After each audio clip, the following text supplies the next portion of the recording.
Sorry, guys. It took a little longer than I intended. Turned into cleaning the kitchen and taking a shower and getting ready. But it looks like we're just gonna go over a little bit. Let's get into it. Let's get right into the news. Mm-hmm. Mm-hmm. Mm-hmm. Mm-hmm. Mm-hmm.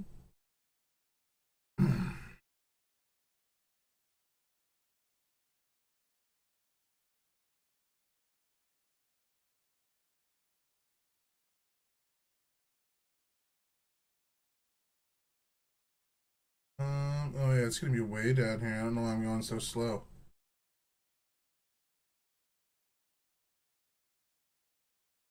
Oh shit, we're getting close. Man, I remember these like they were yesterday, bro. And yet I can't remember what I said in any of them. Oh shit. 5,000 views.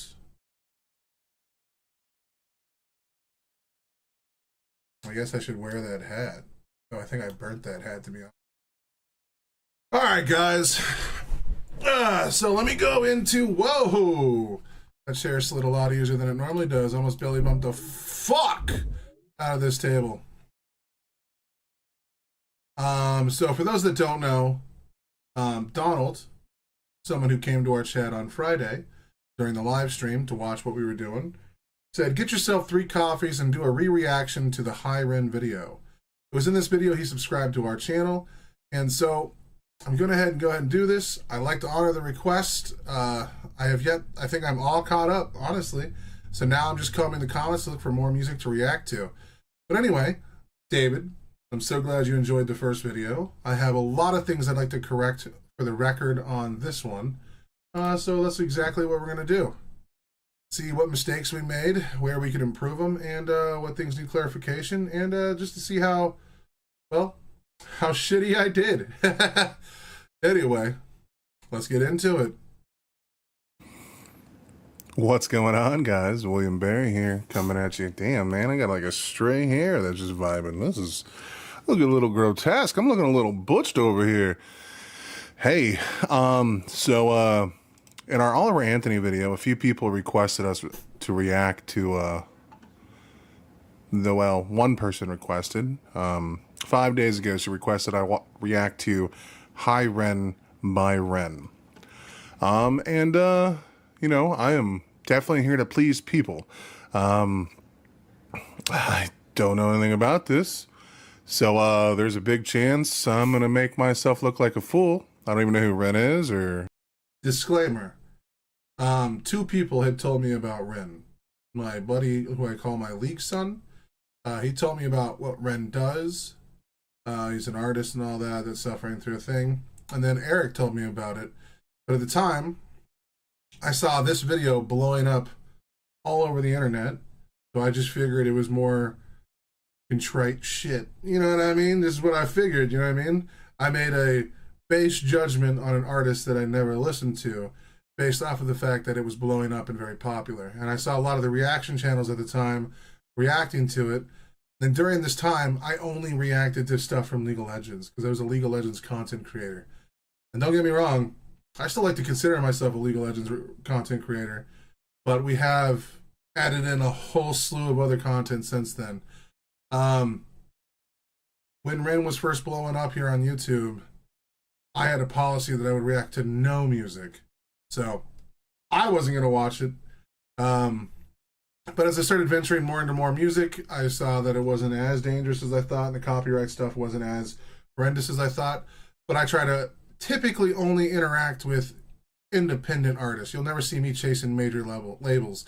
There's a reason why, even though there was an MGK song I wanted to react to, I never did, and I just watched it in private. Because he's too popular, he's signed with the label, it's not worth the copyright strike, it's not worth the battle. If I do it, it's going to be an unmonetized video type shit. So anyway, when I first heard of Ren, I thought nothing of Ren. So, yeah, clarification. anything about this type of music.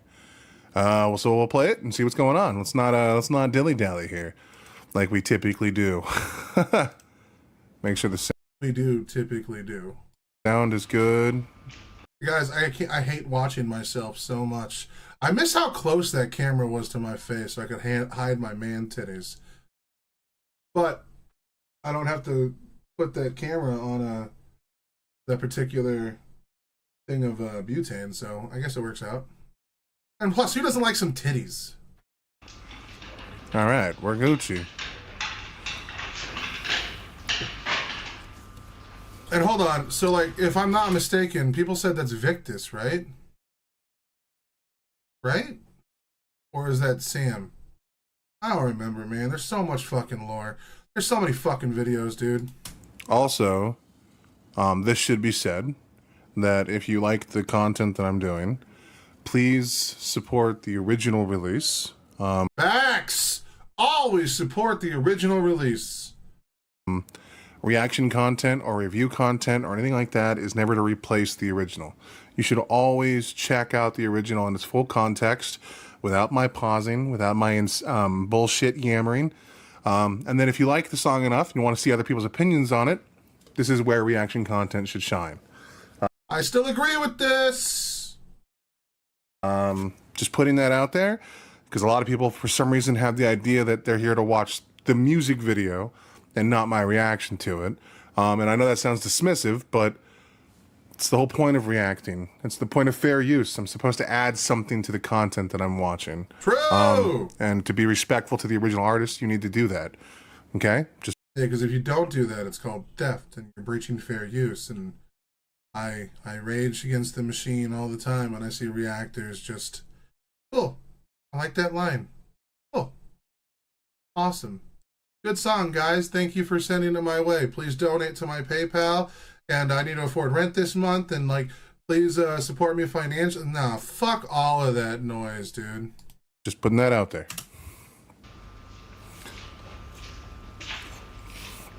Hi, Ren.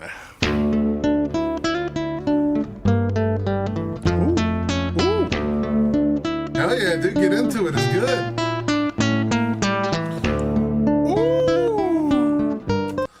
Man, he plays this very well. Jesus Christ. It sounds like a Spanish guitar, man. You stupid motherfucker. It's called classical guitar. Why don't you know any of this shit, bro? Dunce.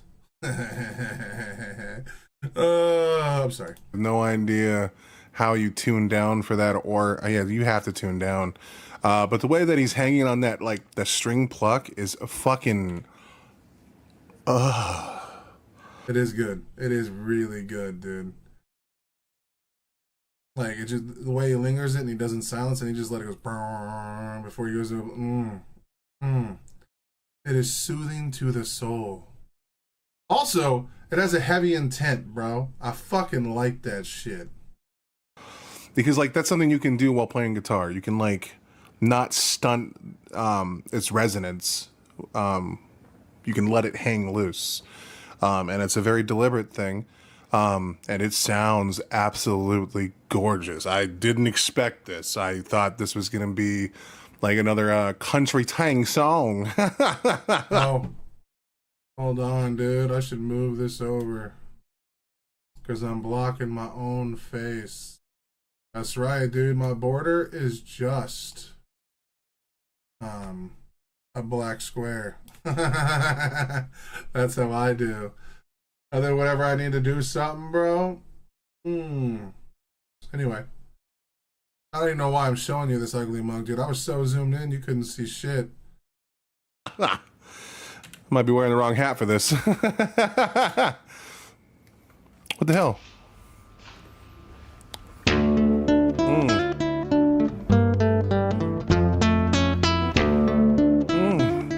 That was like a bass drop, dude. Yeah, it does. There it is. And he plays on the.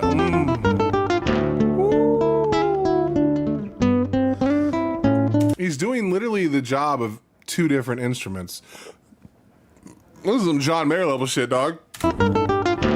That's Nasty. Look at that face, dude. How did I not catch that in the first watch? Like, bro, he's like, dun, nah, nah, like, what the fuck, dude? Nasty. Of two different instruments. This is some John Mayer level shit, dog. Nasty. Look at it. Ooh. Dude, he looks like he just did a fuck ton of edibles, dude. Like, more than I did, bro. I'm still recovering. It was a rough one last night, man. There was a lot of laughter. A lot of laughter. That's all I could say, dude. Jesus, I was battling demons. Ooh. Ooh. It's not a dirty. Yeah, it did. What the fuck? Yeah, dude, that ascending shit, bro. It sounds like you're opening a book or you're like coming through a door. It's actually a very wild concept to use music in such a wild way. Bro, what a shot, dude. We got Garen facing down and we got Ren facing down.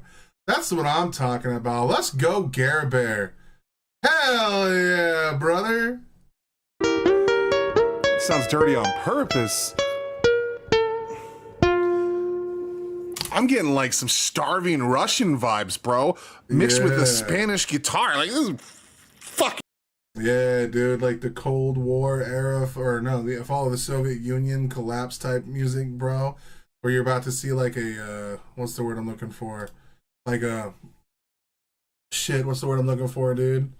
Like a starving fucking Russian child, due to the fucking war effort, unable to eat food.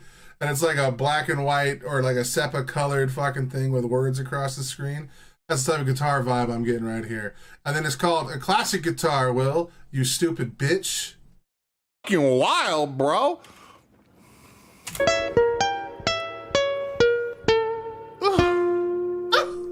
Hell yeah.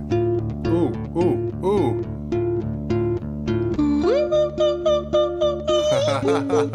Damn. Don't say it, dude. Don't say it, you stupid motherfucker. You're gonna be lying. Dude, he's doing that so fast, and he's hitting a very high note. I couldn't do that, and he's staying within the note. It's not sloppy at all. That's okay. While playing too. Granted, it's not as complex as the playing when he wasn't singing, but so while he's playing the guitar, and only playing the guitar, it gets very complicated, very technical. But when he starts singing, obviously he simmers that down because, dude, I still to this day, if you don't play guitar, you have no idea what I'm talking about. You should be like, oh, walking and playing guitar. If I can walk and chew bubblegum, I'm like, yo, bro, chewing bubblegum requires like 1 iota of brain power, dude. Playing a complex thing like the guitar, get the fuck out of here, dude. So many fucking fat Americans like myself have a hard time just walking, okay? No one keeps it complex while trying to sing and play. Facts. Because the things that you're trying to do with your throat and like how you're letting out notes and stuff, it's so hard to concentrate on another thing. Most guitar players, they leave like the rhythmic stuff to the guy not singing. I think I misquoted there. I meant the other way around, I believe. But I'm still recovering, so bear with me.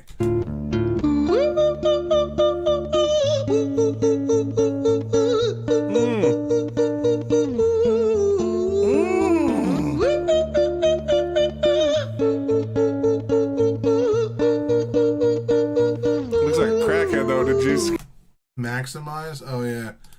Oh, look at that. I call Ren a crackhead, bro. Had I just known, dude. Had I just known. Christ, I have no room to talk. Look at me. Hi there, Ren. It's been a little while. Did you miss me? You thought you buried me, didn't you? Risky. Cause I always come. Bro, so the flicker of the lights can indicate when there's a swap going on. That's cool, man. I'll let you know, I've only listened to this song like 4 times since I did this reaction. Deep down, you know that. Deep down. I'm not gonna lie, dude. I don't really like his voice, but I like everything he's doing. I mean, it sounds like he's having a conversation with himself. So that's pretty cool. That's a pretty cool concept that's not really explored that often in music. people were like surprised when I made that prediction. So, I mean, that prediction goes twofold, okay? One, I didn't necessarily mean like he was like straight up having a conversation with his id, his super ego, and his ego at the time of saying that. But he could have been like recounting a conversation someone told him. And I mean, it doesn't necessarily mean like, how often do I get things wrong on this channel? Like, if I pre-watch the stuff, would I make as many mistakes as I do? Like, I make a fuck ton of mistakes. I like this. I mean, Tom McDonald tried it a few times, but like his felt more performative.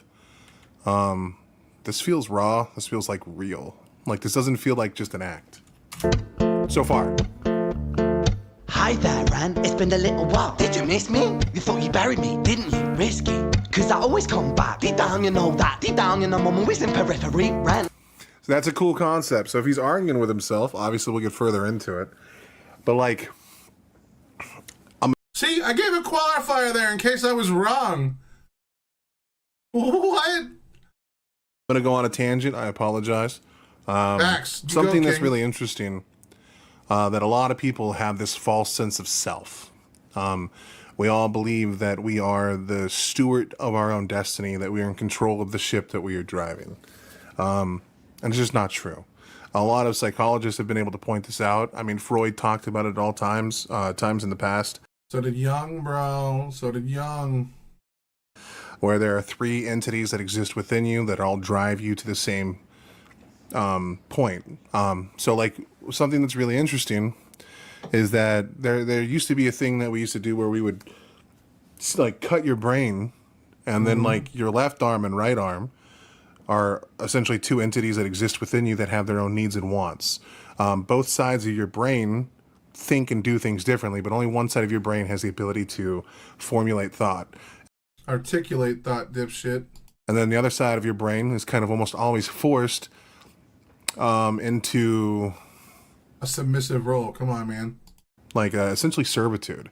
I'm not smart enough to remember which side is which, but another thing that I still don't remember. I think the left side is the part. I could totally be wrong.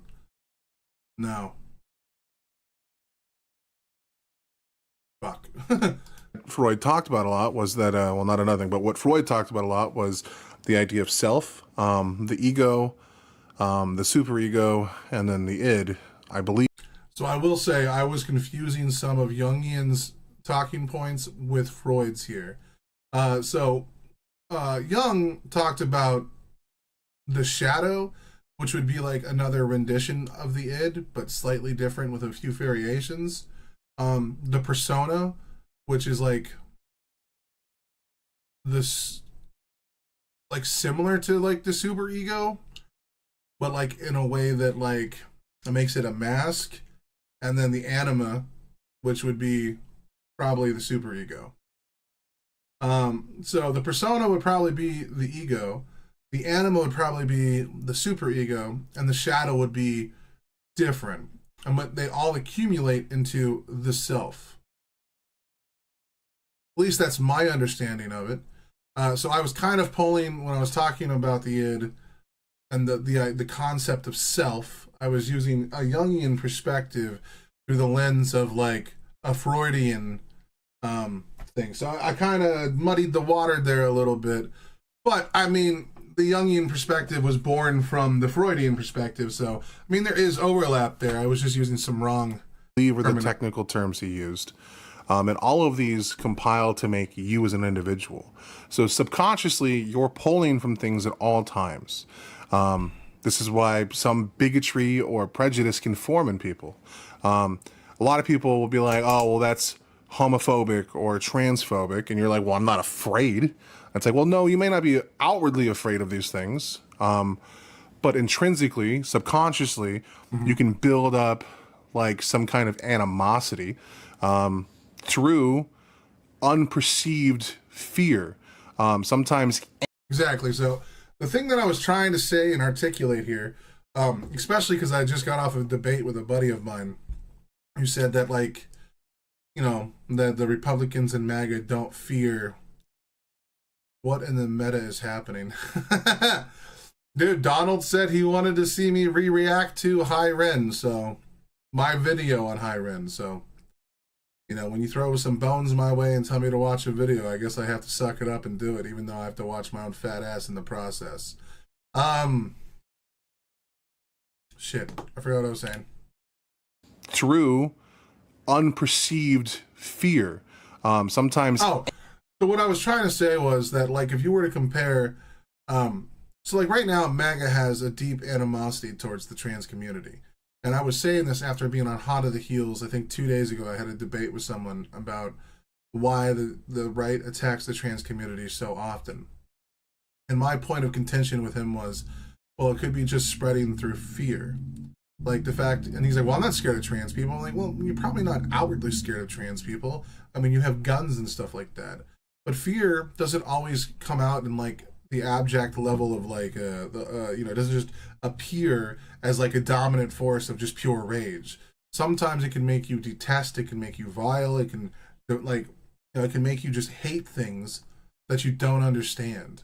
And so it's like a subconscious level of fear that might be dictating your other thoughts that you don't have any control over, other than like what your subjective input is by viewing things through lenses. And many things that can do that are like your media diet.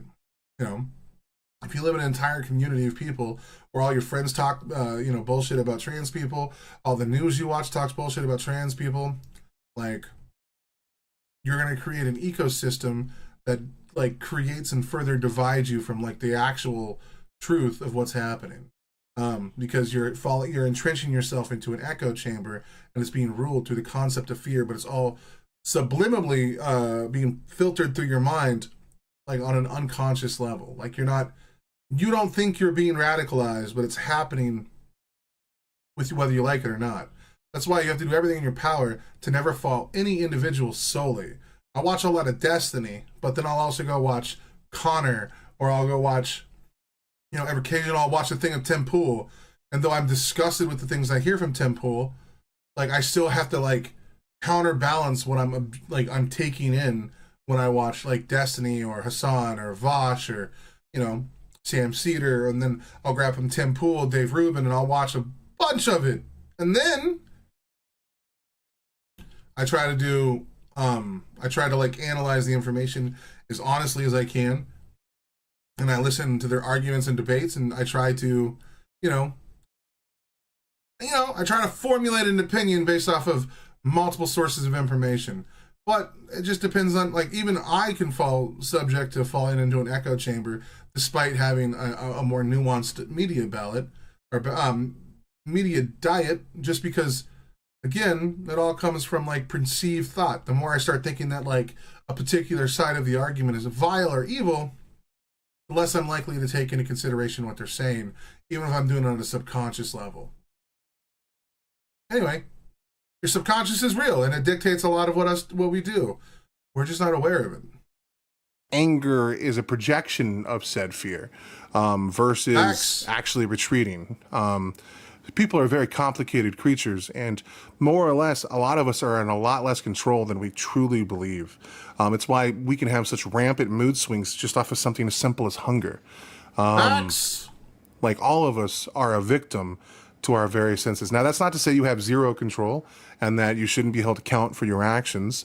We all go through stimuli, and we all have to figure out how best to utilize ourself in the world that we're in. 100%. But it's just to say that you always have compelling forces that exist in you that also have their own unique wants and desires aside from what you perceive to be what you want. And some of that's even true on an intrinsic level. Like, we know this to be true, is that your brain is a very important part of your body. I would say it's probably one of the most important parts of your body. It's where we help develop our consciousness, which many of us consider to be what makes us human. But our brain isn't the only part of our body. You can look at your arms and muscles and other aspects of who you are that have its own wants and desires. And even though they're connected and work with the mind is also just another layer of who we are. It's not entirely of who we are. That's why they have that ship, the ship of Theseus or whatever. He said the word I'm looking for. There's a ship where they have a thought experiment that if you keep replacing portions of the ship, you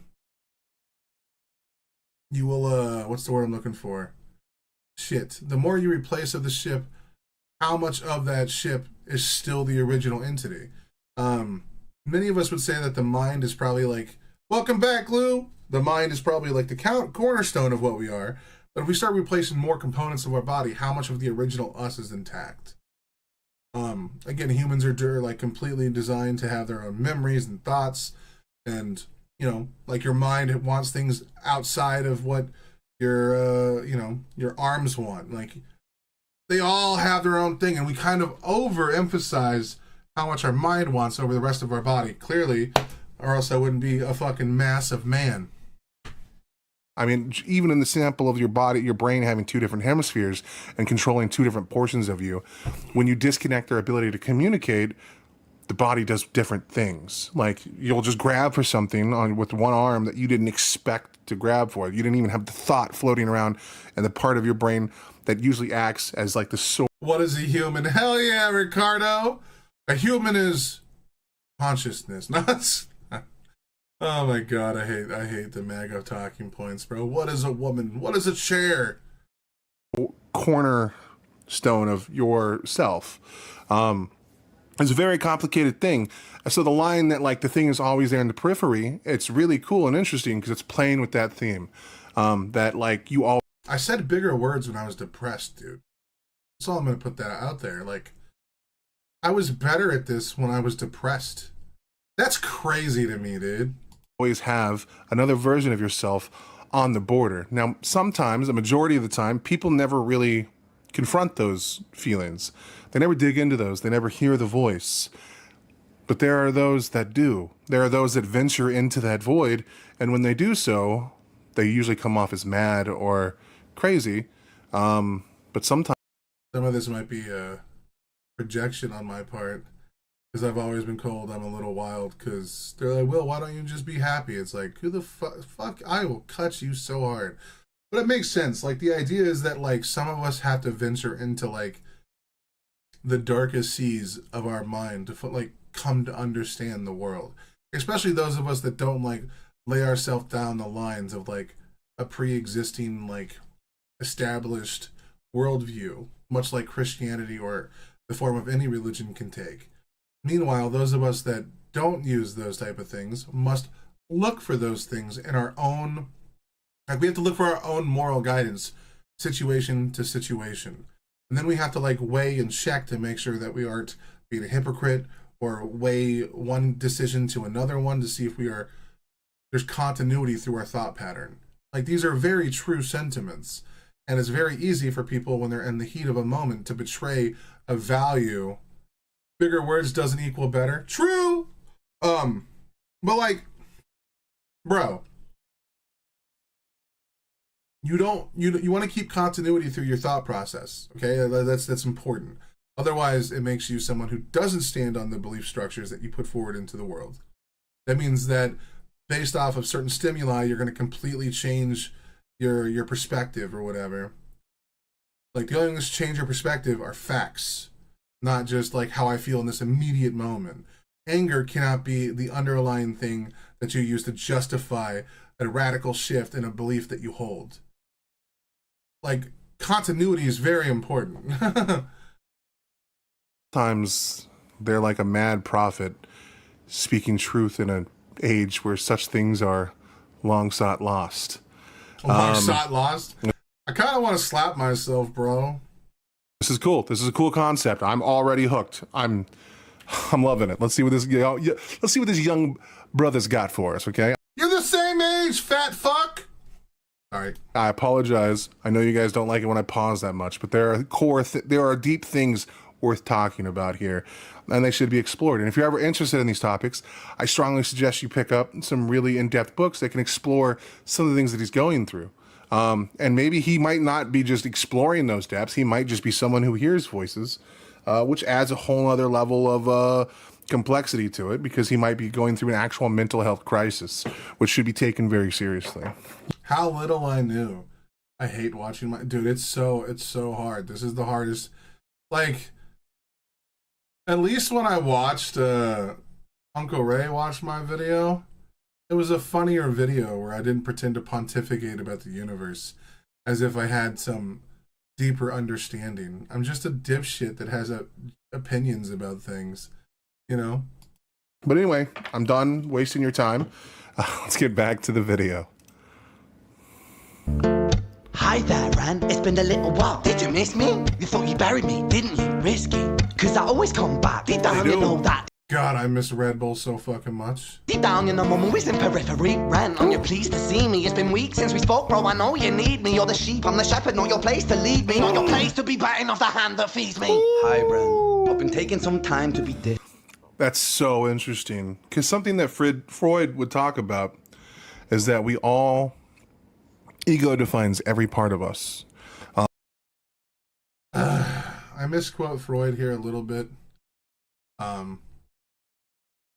Ego does define every part of us. Ego is like, according to Freud, ego is like the whole, right? So in the actual principles that Freud puts out, he talks about the id, the ego, and the superego. Now, the superego is something that we use as like, if you were to just put like the angel on your shoulder, it would be the guy that's like, you shouldn't do bad things.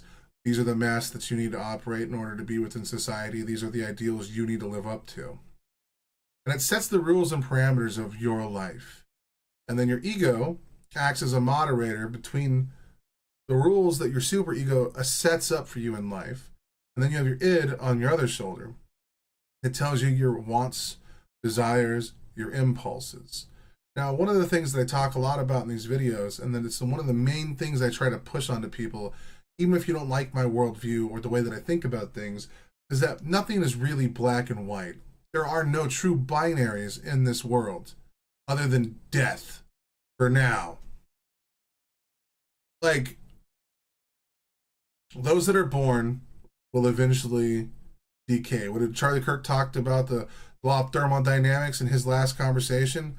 Like, anything that does exist eventually hits entropy and decays. It's just the way that things work. Fuck, dude. Like, I forgot what I was saying. My brain, bro. I should not have done an edible last night, dude. That's so interesting. Because something that Freud would talk about is that we all, ego defines every... Oh, yeah. So the main thing that I'm trying to get across to people, and like the main thing that I think matters most of all, is that nothing is a binary other than the fact that we are born, we will die. Those are the only real binaries that exist in life. Nothing is wholly good, nothing is wholly bad. Like, your ego tells you what you're willing to put up with today.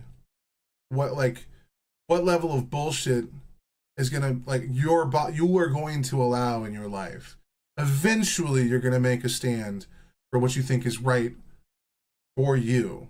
Your id, though it does seem like it has the darker impulses, it isn't the only thing in your life that could be a bad thing. Like, your id lets you know when you're hungry, lets you know when you're, lets you know what your wants and desires really are. And then the reason why your ego is so important is because your values, your superego, and your id battle it out.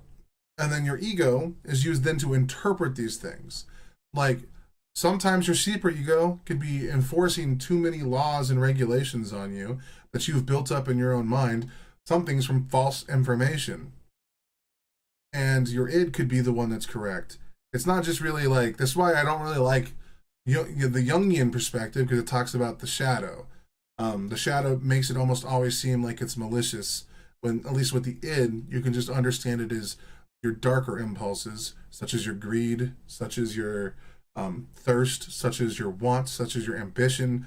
All of these things all kind of dive into that same thing. They also help you manufacture through, respect, what you want out of a relationship, what you need in order to sustain yourself as a happy, functioning person in society.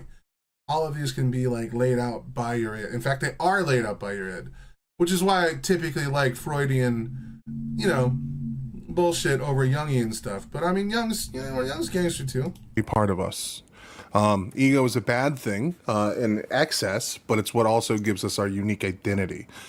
Ego is the part of us that tells us that it's okay to be mad when we're hurt. It's okay to be a thing. So even though these parts of us can feel like they're a chain or a noose around our neck, tearing us down, right? As true as that is, they're also help define us, and they usually give us the strength to do what we couldn't have done without them. So the fact that it's like, you need me, I'm a constant in your life, you'd be nothing without me, and how his voice literally changed to be more sad and timid. One is the angry voice propelling him forward like Ego would, and the other one is the reserved dipshit. The Ego is not the bad voice.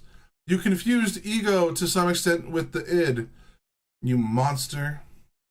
Individual having to like sit through all of that. That's fucking. And I'm not a doctor. I'm a layman on these things. Facts. I just read on these things, and sometimes my memory is not the best. And sometimes you're reading out of date fucking resources, you dipshit.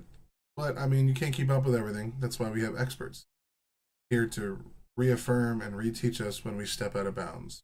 So I might misquote a thing. Don't take what I'm saying as gospel. Look in this to yourself, please.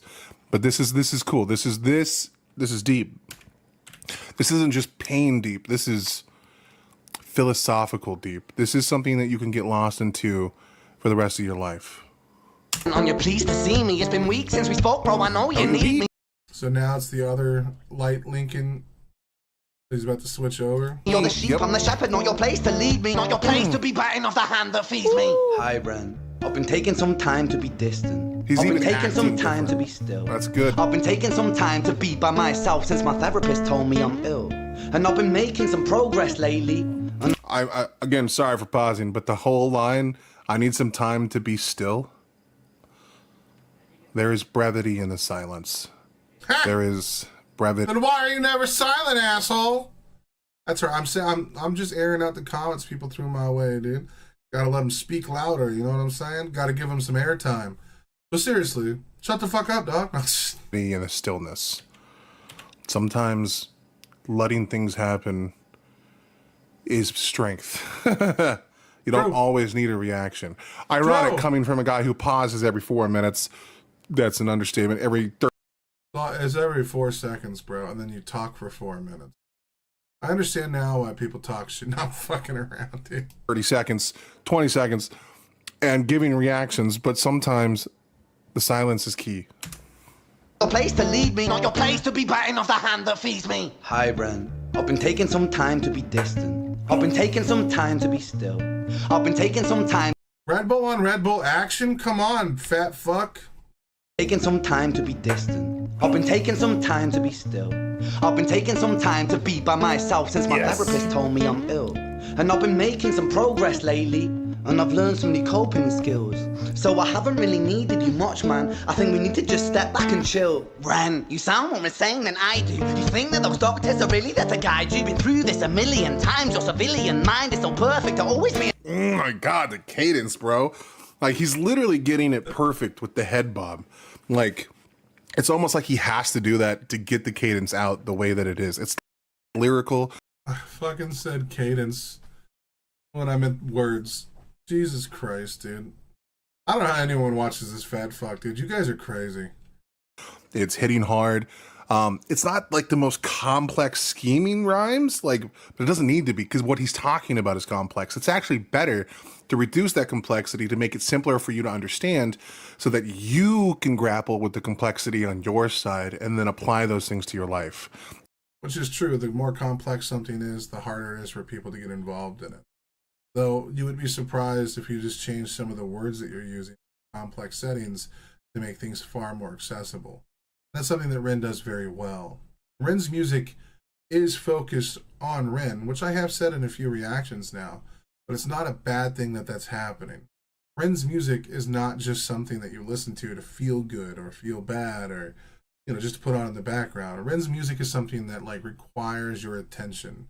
And by sometimes using, he'll use like complex doubles and shit like that, and he'll use good metaphors, but he usually tries to keep it not as complicated as it could be, because it's accessible to everybody.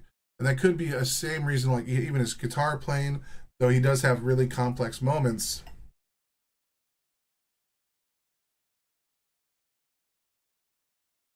Loving this, wish I could stay, going to watch the shit, outbid it later. Got you. Like, damn, my brain just turned off. What the fuck, dude? I think I need vitamins or something. It's not like the most like, though he does have technical performances, I would argue someone like Romain has like a little bit higher of a technical capability on the guitar, but that's not why people like Ren. They like Ren because how approachable his story is, how digestible the story is, and how empowering the story is. So though it does require you to take a moment and listen and like really dive in, he slightly strips away some of the more complex layers of it. And that's also why his music, sometimes I'll throw a little criticism on his views about greed or capitalism or whatever. It's done that way purposely so that people can get in, hear it out, and then hopefully maybe after the song you go Google one of the facts he throws out and you're like, oh, what the fuck? You know what I mean? Like, in a way, it's like a good teacher for people. And he does that intentionally. He could make his songs far more of a complicated mess, but then it wouldn't be as successful or universally like adored and loved. He's writing like the perfect line of having complexity in his music, but he's not overblowing the complexity to a point where you're just like, bro, I can't even tune into this. Complex scheming rhymes, but it doesn't need to be, because what he's talking about is complex. It's actually better to reduce that complexity to make it simpler for you to understand so that you can grapple with the complexity on your side and then apply those things to your life. Yep. The lesson I must learn in my own writing. True! And he's also giving a critique to self-help therapy and such things like that, which is good because sometimes they don't really seek to help you. I'm not saying it's true to all. True! But sometimes they bring up traumas that are unrelated to what's going on so that you keep coming back to pay for more. Now, it's probably a small minority. A majority of people in the field want to help you, but it's also easy to... See how I don't attribute malice to people? That's crazy, dude. Like, there are snake oil salesmen that work in the industry of self-help that will try and sell you a false idea. Like Andrew Tate or Jordan Peterson. That'll tell you these beautiful messages of how to be better, but like half the time they're just rooted in bullshit. But by and large, a majority of people, from the self-help gurus to the actual doctors, what do you mean by believe? What do you mean by believe, buddy? Like, yeah, dude. Ah, man. But like a majority of the people that work in the industry want to help people. Like, it's crazy. Like how when I'm criticizing someone, I'll speak not in a generality or a thing. I'll just talk about how, like, hey, man, a majority of these things are good, but there are these bad elements to it. I just wish people would do that with, government or the medical industry or, everything. When you criticize it, you could speak to the positives and the negatives. Wild concept. All right, I'm sorry. I'm being facetious. I'm an asshole. Feel Punch that me way in the dick. when you're going through those things. Shut up. Lately, and I've learned some new coping skills. So I haven't really needed you much, man. I think we need to just step back and chill. Ren, you sound more insane than That I fucking, do. like, Think shift that those doctors between are really there to guide you. Been through this a million Look at times. that Your hip-hop. Come civilian on, mind baby. is so perfect, they're always being lied to. Okay, take another pill, boy. Drown yourself in the sound of white noise. Follow this 10-step program, rejoice. All your problems will be gone. Fucking dumb boy. Nah, mate, this time is different. That's so true. One of the criticisms that you can give to the modern American or the modern person that's alive today. I have no idea what I said in this video, so like, I'm a little worried right now. Like, is a lot of the times we don't really address the problems that exist in our life. Most of the time we seek medication. I don't know if most is the right word. That sounds disingenuous and probably overblown. But the point is that medication sometimes is the only cure for certain people. But like, True. I know so many people that, how do I say this without sounding like a dick? And I'm not trying to be that guy. I could hear that fucking chair, this microphone flexing. At least I'm glad I'm not up. Like I can never rewatch Power, bro. I had the game turned up so loud on my thing that you just heard. Like, bro, never in a million years. I know so many people that use that as a crutch in every aspect of their life, not just like in what they're working through. I mean, I was Why don't you give examples, fat ass? diagnosed with ADHD at the age of like 5 or 6, and I quit taking Dipshit, it was 4. How did you forget basic math, bitch? my medication, and for the longest time I thought I was perfectly fine, and I haven't taken medication for it in years. No, I'm starting to realize I struggle very hard with tasks. So I mean, maybe there's some truth to it, you know what I mean? But Bro. Brother. There's definitely truth to it. Also, all the ladies of the TTP just think we're autistic, so, I mean, maybe we're that, bro. You know what I mean? Like, who knows what the fuck's wrong with us? I don't know! it's a scary concept to be constantly meditate, like having aspects of your personality stripped away, True! of your ability to think, to feel, and just to become like a drooling mess that's just okay with the world. No highs, no lows, no more peaks, no more valleys. If you're like making a naturalist argument, one could say that goes against what we are. Now, that's not true. People need medication. It's just some food for thought. Like, See, look at that, dude. I tried 2 different arguments right there. You know what I'm saying? I was better at this back in the day, dude. Happiness has ruined my... No, I'm joking, dude. Look, the naturalist argument that we're talking about here is what a lot of people use when they talk about moving away from medicine. Or some people attack the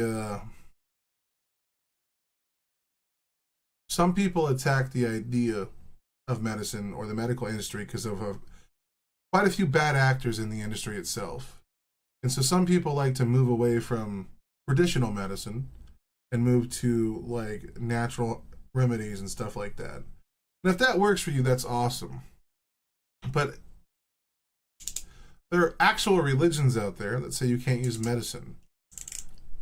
That's crazy to me, man. Like, the naturalist argument doesn't hold up to scrutiny when you actually put it through any critical thinking lens, like through any lens of critical thinking. Like, we do so many things every day that's not natural. Like, it's such a simplistic view of looking at something because, and like a lot of the times medicines are formed from natural like plants and remedies, and they're extracts and like amplified. It's not necessarily unnatural to take a pill. Like, pills by themselves do not mean that something is unnatural. And natural things happen in like the world all the time, and they're still just as dangerous for you. It's like such a I don't even know why I would bring that up, bro. how much of yourself are you willing to dull to be okay with your surroundings? It's a heavy personal battle that everyone's got to go through. This is fucking fantastic, bro. I'm not trying to pause this much, but he's layering so much shit that needs to be talked about. I'm sorry, guys. Like, this is fucking brilliant. I like that, though. It is brilliant. Ren does make brilliant music that makes you think. That's because it engages you in a way that requires some kind of input from the listener. What I'm saying, Ren's music isn't just like, hey, I want to have a good time. Someone turn on the radio. He's got a few of those. But Ren's music is articulated in a way for you to view your life and come to like a judgment of the things that you've done and the things that you're going to do. It doesn't mean he's going to give you the answers, and it doesn't mean you're going to like the answers you get from it. But brother, at least he starts the conversation. And how you navigate that conversation is the important aspect of Ren's music. That's like your personal journey with Ren. Is it really that the guide you've been through this a million times? Your civilian mind is so perfect, you're always being lied to. Okay, take another pill, boy. Drown yourself in the sound of white noise. Follow this 10-step program, rejoice. All your problems will be gone. Fucking dumb boy. Nah, mate, this time is different, man. Trust me. I feel like things might be falling in place, and my music's been kinda doing bits too. Like I actually might do something great. And when I'm gone. The crazy thing is, he's already done something great. But he had to suffer a fuck ton to do it. And my music's been kinda doing bits too. Like I actually might do something great. And when I'm gone, maybe I'll be. As a failed content creator, both here on YouTube, I mean, I've been doing this for 15 years, and I am smaller than a majority of people, which is fine. You know what I mean? My book that I've been writing for 15 or like 21 years gets no views. I feel like whenever someone like reacts to something that I do, you get that small spark of like, shit, did I finally make it? Did I make something worth living beyond me? True. Like I might finally have done something great, you know? And then, you know, you get that, it fills you with hope, but also dread that might be the zenith of what you can do. Like this is. See, like even there, we're talking about duality, right? Like whenever you have your moment where that feels like your 15 minutes of fame, which is what has happened at least twice here on YouTube, where I had a big blow up after High Ren, and before that I had a blow up on a night at the end with Thresh or whatever. Both of these got me about 1,000 subscribers. And both of those moments were incredibly surreal. And even though, you know, the subscriptions are down and people aren't, you know, coming in droves and some of the videos don't get the most views, I would still feel like I'm a total success. But there's always that fear in your head that every time you release a video and you think you release one that's going to be really good. Like I thought my Money Games 3 was probably the best video I've ever made for reaction content. And then like comparatively, it isn't holding up nearly as well as some of the other ones, you know? Like you always have this moment where you're like, fuck, is that the best I can manage? So even when you get your moment of fame, you immediately switch to the next opportunity. Because instead of enjoying the moment, you're just constantly looking to build more and more off of that momentum. And it actually subtracts from your ability to enjoy a thing. It's actually kind of crazy. It's gorgeous, man. This time is different, man, trust me. I feel like things might be falling in place, and my music's been kinda doing bits too. Like I actually might do something great. And when I'm gone, maybe I'll be remembered for doing something special with myself. That's why I don't think that we should talk, man. Cause when you're with me, it never seems to help. You think that you can amputate me? I am you, you are me, you are I am we are one. Split in two, that makes one. So you see, you gotta. What a Look, dude, like I said, silence can be strong. And True. he dropped out all of the music so that you would linger on those words. This is literally what I was talking about with the Freudian stuff. This is art. This isn't like Katy Perry, I Kissed a Girl, and even though that song is a bop, and I can... That song can be a bop, bro. Especially the metal cover. I swear to God, dude. Like, bro, Punk Goes Pop, the music they do when they're doing... This shit slaps, dude. Listen to it. Or a majority of what Taylor Swift does. This is actual human art. And it's only got how many views? 54 million. Okay. Luck that warms my heart that this thing blew. Holy shit. I'm unworthy to be here. True! In place, and my music's been kinda doing bits too. Like I actually might do something great. And when I'm gone, maybe I'll be remembered for doing something special with myself.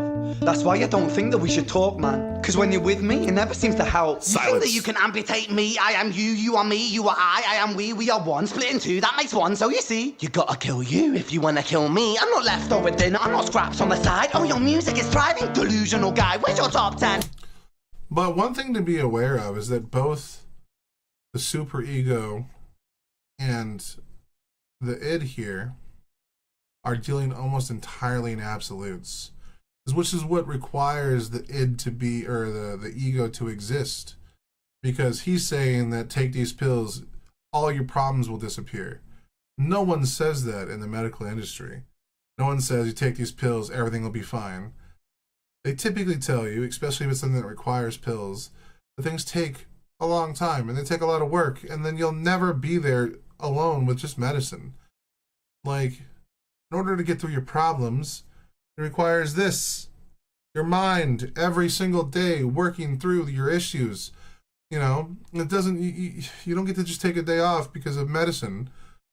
Some days you fail. Some days you fall behind. Some days you take a few steps back. But the goal is be outcome oriented and keep working towards that goal. One of the few things that Jordan Peterson said that I really believe in is no matter how insignificant something is, set a goal and do it. Even if the goal is something as simple as picking up that box and moving it to the other room where it belongs.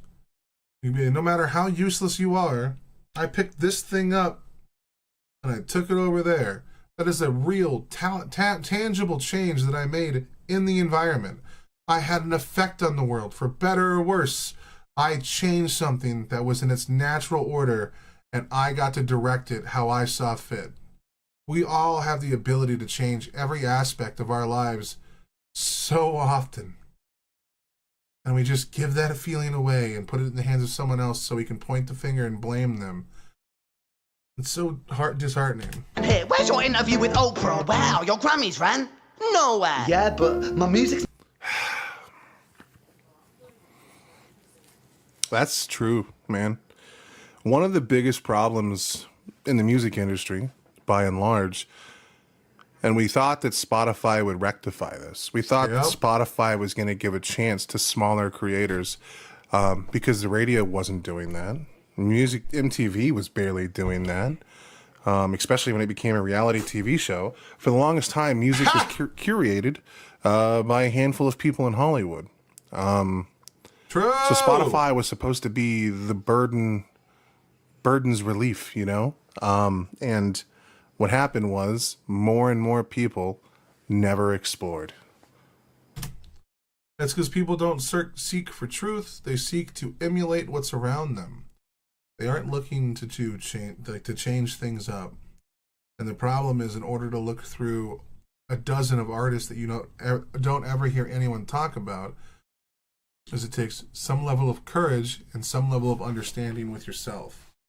Because then, like, when you hear an artist that you really like you hear about it from the Renegades all the time. I really like Ren's music, but then I show it to people and they don't like it. Ren's music requires a certain state of mind. It requires a certain level of respect for the message. It's not something that you can listen to casually while having a conversation with someone else. You know, meanwhile, you can turn on Stained and like hear like 3 of the lines and be like, yeah, man, this is pretty good. Anyway, did you hear about Barbara? Like that bit, you know what I mean? Like, Ren requires you to chill the fuck out.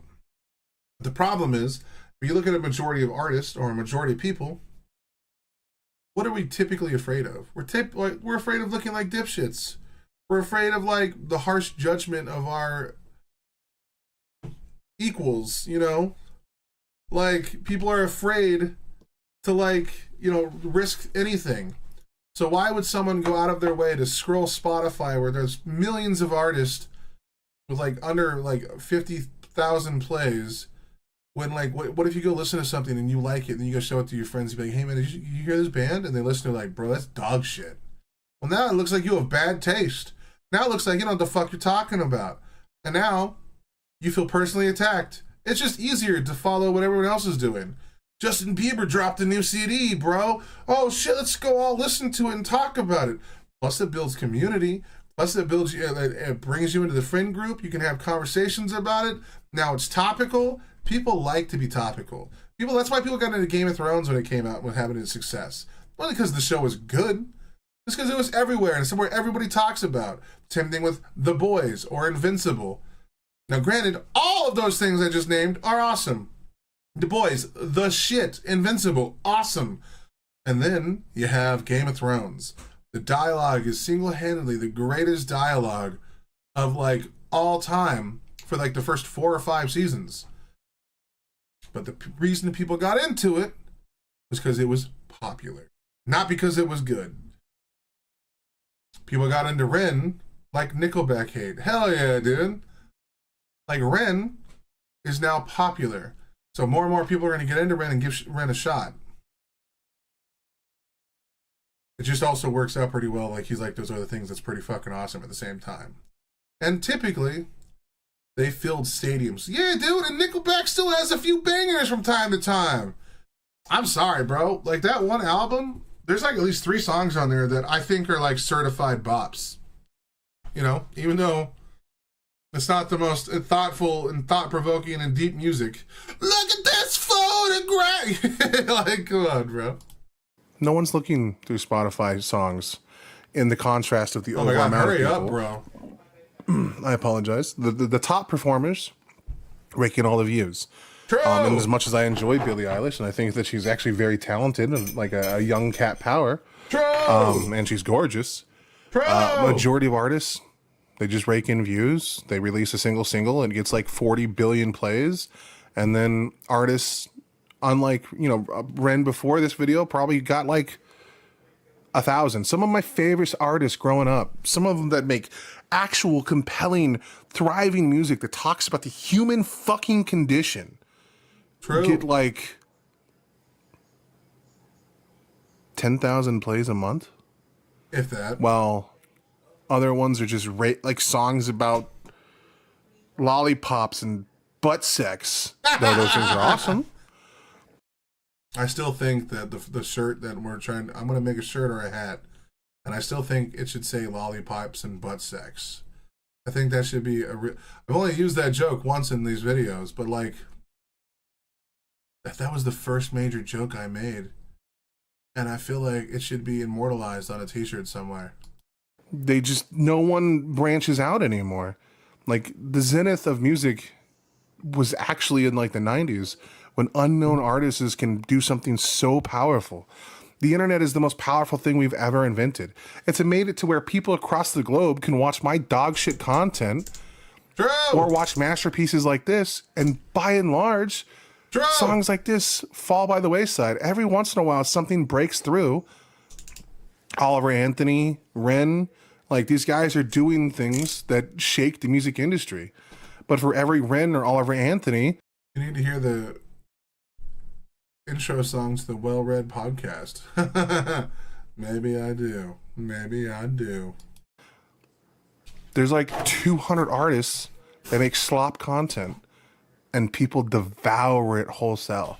So like, how can a person like this Who makes the biggest slop content on YouTube? Hassan Piker. Yeah. really change the music industry when the people consuming that product isn't asking for more?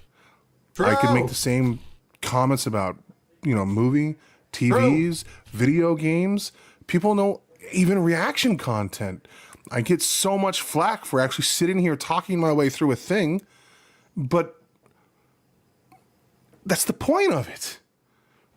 I will say, now that I react to more music than just High Ren, like other bands and stuff like that, it's always a bummer when I do it. Like when I go to listen to a new band, one, I already know the comments are going to be like, bro, I really like the video and deep, insightful stuff, but you paused a lot. It's like, okay, dude, thank you so much. I've been pausing a lot for fucking like 5 years. Hasn't stopped now. It's not going to stop anytime in the future. Like, I don't get it. Just go watch the fucking music video. What do you want from a reaction channel? Like, what precedent are you setting? I pause a lot. All right, dude. We're exploring this together and you're seeing my thoughts in real time. But I'm supposed to sit here and not long and be quiet and only pause every 1 minute because you want to hear the song. When the song has a video, you can go watch. True. It's there. You can just go watch it. People don't like complex things. And it Bro. fucking breaks my goddamn heart. I'm not leftover dinner, I'm not scraps on the side. Oh, your music is thriving, delusional guy. Where's your top 10 hit? Where's your interview with Oprah? Wow, your Grammys ran nowhere. Yeah, but my music's not commercial like that. I never chase numbers, statistics, or stats. Good man. I never write hooks for the radio, they never even play me, so why would I concern myself with that? But my music is really connecting, and the people who find it respect it. Fuck yes. And for me, that's enough, cause this life's been tough, so it gives me a purpose I can rest in. Man, you sound so pretentious. Man, see, I get that all the time because I'm called pretentious religious. See, you guys don't know what I just did right there, but I do. Man, I was sitting forward, so whenever I did all my reactions, I sit in a recliner. So I'd be sitting like normally when I'm doing my stuff, I'd be sitting back like this. So I game, bro. I had a pad right here for on my right hand side for my mouse, and on the left hand side of the armrest, I set my keyboard. That's how I play video games. As fat as you could possibly be, bro. Every fat guy meme, I was that. So when I did my reactions, I had to sit all the way forward with no back support. And for some reason, I would always leave my both legs on one side while I was doing it. I don't know why. Don't know why. And then, eventually, by sitting up, I'd cut off circulation to my legs. And one of my feet would fall asleep. So I'd have to move it over and all that shit. That's why I do such uncomfortable stuff. And sometimes wires get caught on my toesies when I did it. That's why every once in a while you hear me go, ah! And there's some truth to that criticism, by the way. A lot of us feel self-important.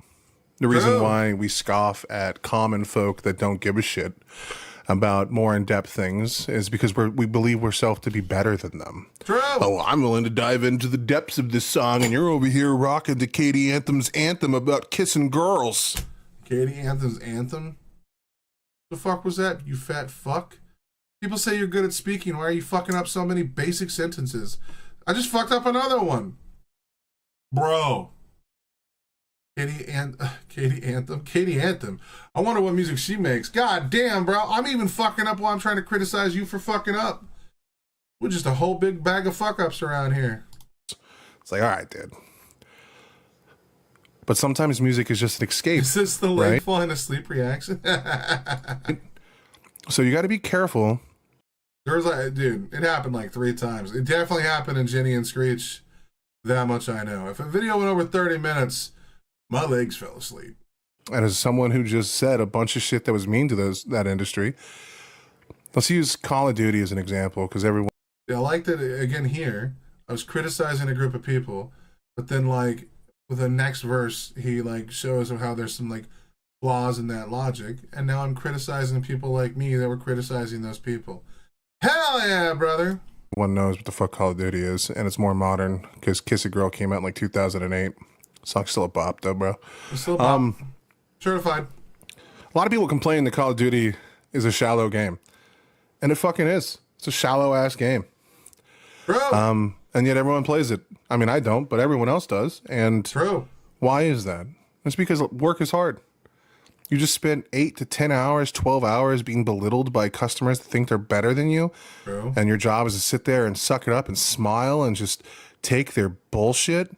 And sometimes you just don't want to log into something that makes you think about another perspective. Sometimes you want to escape and turn your brain off. Some people really don't like to dive into these things. Why do you think a majority of people don't give a fuck about global warming? Like, it goes down to your hierarchy of needs. So many people don't want to dive into politics after working 8 to 10 hours. Because diving into politics is hard.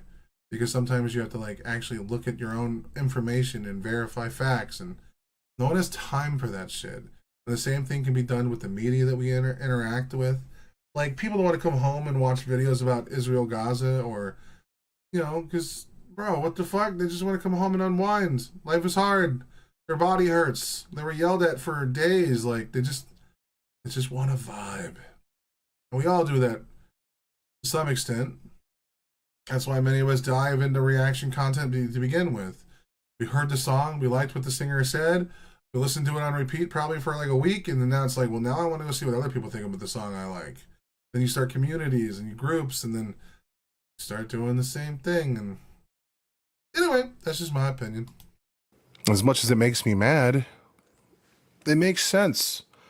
It's hard to care about the complexity of the universe and the world when no one gives a shit about your suffering. And you just have to be quiet in it. It's a double-edged sword, man.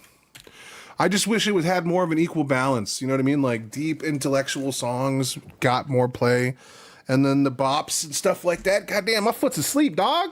The bops still See, I even used to tell people, hey, look at that, dude. My foot's asleep right now, homie. had their moments, you know? My music is really connecting, and the people who find it respect it. And for me, that's enough, cause this life's been tough, so it gives me a purpose I can rest in. Man, you sound so pretentious. Ran, your music is so self-centered. Yep. No one wants to hear another song about how much you hate yourself. Trust me. You should be so lucky, having me inside you to guide you, remind you to manage expectations, provide you Yeah. perspective. That thing you neglected, I get it. You wanna be a big deal, next Jimi Hendrix, forget it. Man, it's not like that. Man, it's just like that. I'm inside you, you twat. No, it's not, man. You're wrong. When I write, I belong. That's what I was waiting for. Let me break the fourth wall by acknowledging this song. Ren sits down, has a stroke of genius. He wants to write a song that was not done previous. A battle with his subconscious. Eminem did it. Played on guitar. Plan B did it. Man, you're not original. You criminal rip-off artist. The pin. Tom McDonald did it right before Ben, too, which is crazy. But Tom McDonald's one sucked. Oh my God, the self-awareness is so fucking wild, bro. Breathe, boy! This is genuine stuff. Hell He's yeah. willing to critique himself in the very song he's playing. True.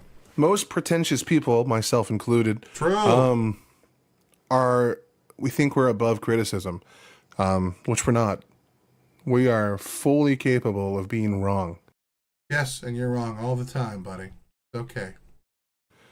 I mean, I've probably been wrong like 5 times in this video. True! But self-awareness is a beautiful thing. And that alone makes the song already worth it. People need to listen to the song for that purpose alone. Jesus fuck. Tom McDonald's Eminem tribute was terrible? Yeah, it was, dude.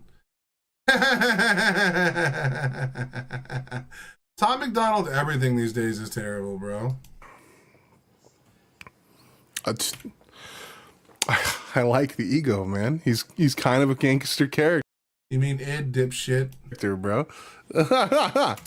Oh man, you're wrong. When I write, I belong. Let me break the fourth wall by acknowledging this song. Ren sits down, has a stroke of genius. He wants to write a song. It is also true that people tend to like villains more often because we pursue them as people that are willing to tell the truth. And like we pursue them that way because they don't care about someone's feelings or emotional state. They just tell you how it is. But, you know, that doesn't make what they say correct. It just sounds correct, like I do, which is crazy. That should also be a shirt. I just sound like I know what I'm talking about. It was not done previous. A battle with the subconscious. Eminem did it. Played on guitar. Plan B did it. Man, you're not original. You criminal rip-off artist. The pinnacle of your success is stealing other people's material. crazy. Ren, mate, we've heard it all before. She sells seashells on the seashore. Fuck Now I know what song that's from, bro. That's crazy. other people's material. Ren, mate, we've heard it all before. She sells seashells. But also, like, all music is just reusing someone else's content. My entire career right now on YouTube is built off of using other people's content as, like, a vehicle so that I could have a conversation about thoughts, themes, and politics.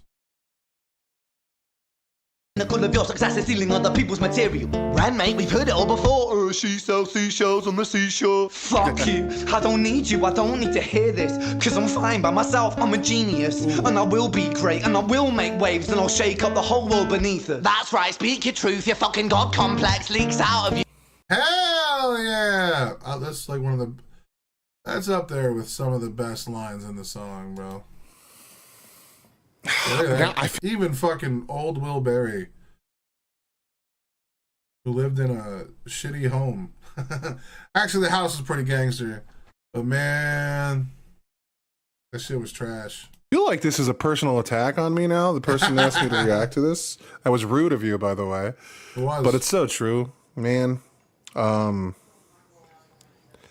if I would have never reacted to High Rent? Bro, my life would be way different right now. That's a wild concept that one suggestion to an artist changed so much of my life. That's crazy, dude. That's a crazy concept. This is interesting. As someone who's been trying to write seriously for the past 5 months, on and off for 21 years, it's really hard to put yourself as somewhat less sympathetic in your work. Bro! And he did that. He called himself a genius. He's admitting that he has a God complex and that he believes he's deeper than he really is. And guilty as charged as well.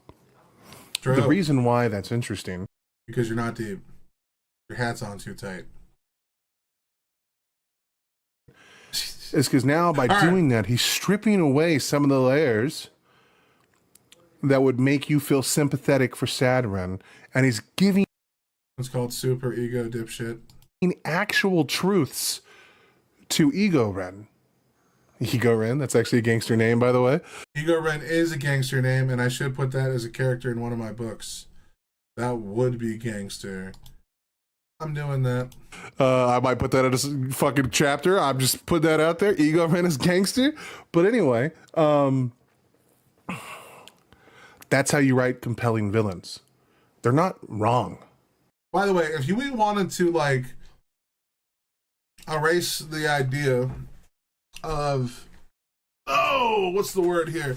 If we wanted to erase the idea of the id, the ego, and the superego, and go with the Jungian perspective, the character that would be playing the id would be the shadow, and this character here, which is supposed to be the superego, in my opinion, would be the persona, and then the one at the end when I say he stands as tall as Godzilla, that would be the anima, the thing that animates our self, and they all were to combine to make the individual. The whole performance would be considered a concept of self, where you kind of need to marry all of these individuals to join in the self, because they're all an aspect of who you are. They have to be right on a few things. And the hero of your book or your story or your battle has to give away some victory. And the reason why I go into all of that, I'll just explain it here, because I had just undergone something in my own story. I was writing chapter 11 of The Heart of the Nation, for Ill of Men. And this was reaction is your Nexus event? Exactly, dude. Exactly. When I first, because this chapter is brand new. This is the 5th edition of the book, right? The 5th version of the book that I'm writing. This chapter is brand new to this book. And in this chapter, Kozai was written just as a villain. He had no truths to speak. He was just an asshole. When I read back the chapter, I was like, this is dog shit. So I figured I had to come up with a better representation of his perspective other than just bad. So this is my cure for that. Instead of him just being a guy who wants to thwart control, I put the court stirred, nobles whispering, their silks trembling. Kozai's gaze hardened, his hand tracing a jade pendant, a relic of his brother lost to the Mudas Vapids rebellion, a wound he bore like Ilium's scars. Amidostes stands because of tradition, he said, voice low and resonant. So one, tradition isn't necessarily a bad thing. This is me capitulating to the idea to some degree of conservatism. And conservatism, by and large, just wants to typically conserve things as they are and stick to traditional values. There are times where your tradition can be a good thing, and it can further bolster, a positive effect in your society. So that's why I try to rearrange his speech to be more kind of apathetic. No. To have more empathy to his position. He's like, our ancestors carved this kingdom from jade and salt, because it's kind of like Japan, This is what I was going for. It's like an island nation. Their sweat binding us to Theoden's tides. I rebuilt our trade, fed our people when the Ichor stained our shores. You, Jalin, gifted with God's forged speed, spit on their memory. Again, had to give him some kind of truth. Jalin is a noble who, like, has had his entire life given to him. Even though he's willing to work his ass off for what he has, he didn't have to go through the same struggles of a common person. So, like, again, trying to humanize the villain to make them more appealing as a villain instead of just being an asshole. Your silks, your songs, your Oi and Hera, they invite chaos, the void's rot. I acted to save Minos Day, not to seize it. Like, you have to go, like, it's way harder to, like, write a compelling villain or try to make them more compelling when you disagree entirely with their position. That's why, you know, on here, yet Kozai's truth was half-formed, his greed a shadow beneath his duty. You speak of ancestors, voice sharp as coil, but forget Oda Toyoshi, the mad king who clung to tradition until Minos Day choked, the one who released the Ichor on his people. Like, anyway, you need to, like, fill out the characters as much as possible. And that's why villains can be such fun characters to read about, to watch. It's why they're typically universally adored in fandoms. Why do you think people love Silco and Arcane? The guy was clearly a villain, but he had good motivations and good reasons, and he clearly loved Jinx. Like, by admitting that, like, he thinks he's a genius in these things, he's doing just that.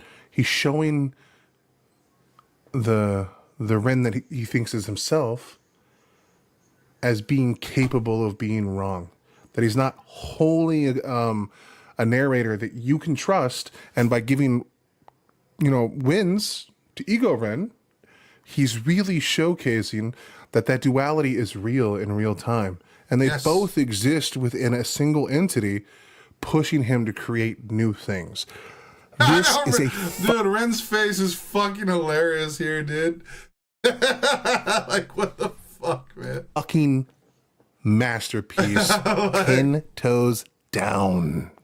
Oh, man, you're taking a Hassan talking point. I've heard Hassan say that before. But, dude, that's just like how it means you stand on business. Masterpiece. Not this guy. This guy's a moron. But this guy, the motherfucker over here, masterpiece. Thank you for personally attacking me by asking me to watch this. Hear this, cause I'm fine by myself, I'm a genius. And I will be great, and I will make waves, and I'll shake up the whole world beneath it. That's right, speak your truth, your fucking god complex leaks out of you. It's refreshing to ask for you, say it instead of downplay it. Music is all about the creative process, and if people can find something to relate to within that, then that's just a bonus. Fuck you, I'ma fucking kill you, Ren. Well, fucking kill me then, let's fucking have you, Ren. I'ma do it, watch me prove it, who are you to doubt my... Again, so something that's like when I tapped him in a little bit earlier in this conversation, I referred to like the more quaint and soft Ren as the superego. The superego can make you do evil things, which you believe is for the right reason. It's why the Nazis did what they did in Germany. They weren't listening to the id, they were listening to the superego. They convinced themselves that Jews and all these other people created all the problems in their society. And because they viewed them as a threat, they were okay to take them out. They were adhering to the superego that was telling them that they have to defend their country above all else, which is why it's incredibly dangerous that currently right now in America, we're doing the same thing again. And that's dangerous. We're telling people that the other side is evil, and as long as we keep ratcheting up that tension, more and more people are going to keep dying. My music, cause I call the shots, I choose if you die. Yeah, I call the shots and so I choose who survives. I'll tie you up in knots when I lock you inside. God damn. Newsflash. I was created at the dawn of creation. I am temptation. I am... Oh, this is gangster. Evil Ren I even said gangster back then. That's crazy. is so far the most compelling character here. This is the lighting effects, his visceral acting, The Bro. lines, like it's firing on all cylinders. When you see something that's just beautiful, it's hard to watch it. It hurts. What are we to do if one side is evil? Unfortunately, you already know the answer to that question, brother. One side is evil, and there's no talking our way through anything. Defense might be the only option. Die. Yeah, I call the shots and so I choose who survives. I'll tie you up in knots when I lock you inside. Newsflash. I was created at the dawn of creation. I am temptation. There I it am the is. snake in... My foot fell asleep again. Look at that. Dude fell asleep 3 times in this 32 minutes. Fat fuck. My feet don't fall asleep at all now. Except when I'm sitting at the dinner table. Eden. I am the reason for treason, beheading all kings. I am sin, with no rhyme or reason. Son of the morning, Lucifer, Antichrist, father of lies. Mephistopheles, truth in a blender, deceitful pretender, the banished avenger, the righteous surrender. When standing in front of my solar eclipse, my name is stitched to your lips. So you see, I won't bow to the will of a mortal, feeble and normal. You wanna kill me? I'm eternal immortal. I live in every decision that catalyzes chaos that causes the... This is awesome for me on numerous levels. Yo, bro. I know, dude. We in the meta Ren reaction right now. But, like, I think this is one of the cooler aspects of the song. And my dipshit ass wasn't talking because I was just blown away at this point. I was like, what the fuck is going on? But luckily, I can talk about it now. Like, the way that he's playing this out is so incredible. Like, he's making it sound like we're descending into chaos. As if we're, like, coming down to the plane of the end. Let the Renception begin. Exactly, dude. Like, the way that he's playing, it's off on purpose. It is, like, deliberately designed in a way to make you feel like you're going insane while you listen to it. Like, that's why his he got far more complex with describing how he is, and he uses a lot of descriptors that we would refer to as the devil. This is why maybe the shadow might be a better idea of it, and why Jungian philosophy might be a better encapsulation of it. But I still kind of like the Freudian version because we only get 3 iterations of it, and there's totally 4 within the hierarchy of, you know, the Jungian philosophy. So I don't necessarily. I still think that it doesn't map on as cleanly as Freud, but the id is in every single one of us. We all have a version of ourselves that only knows of survival. You know, there was a time in our life when we were hunter-gatherers and we had to do terrible things and be selfish and evil to protect our home ones, our herd. You know, we started wars with other tribes for minimal amount of resources. And it was easier to kill people instead of, like, sit down and have a conversation with them. There was a time we were no more articulate than the animals. It's also a representation of psychosis. I agree with that, but I don't necessarily know if, like, the id is psychotic. I think it might be, like, the one part of you that is as honest as it possibly can be. I think your id is the animal inside that just tells you of your basic needs. The vision, I live inside death, the beginning of end. I am you, you are me, I am you, friend. The lighting effect is dope too. Oh, it's so dirty. It is dirty. What you got, fatty? So it sounds less like it's about ego, right? It's not. The thing You didn't mean ego, but you okay. that makes all of us capable of such darkness. No, but Ren has been psychotic, and this reflects that. Yeah. I agree. Is that same force. Kingdoms have fallen to that. Bro! When we wrote about gods and devils, we weren't just writing about ethereal creatures that could do terrible things. We were talking about tangible things that we can see in real life. Uh-oh, I dropped my mouse pad. Bro. But, Bro. what we were writing about was the darkness of man. True. When we gaze into the abyss gazes back into us. Dark Souls, as a video game, hits on this purpose, like, amazingly. True. The game is all about humanity. The fact that I can hear my roommate's kid in the other room playing his, like, ESPN bullshit games on the PlayStation annoys me. But humanity unchecked turns into darkness. True. So when we let our human element, which is the id, the thing that tells us of our impulses, wants, and desires, free, and we don't put any checks and balances on it, we do terrible things. That's why we have the superego, to impose rules and morality on us as individuals. And then we have the ego to decipher between those two forces which one is correct for the current time. Every one of us is capable of great, monstrous acts. True. And we have a beast that resides within us, that wants us to do things for ourselves. And sometimes it's a beautiful thing, like getting better at a craft, or Yes. learning a song, or pushing our art to the zenith of our capabilities.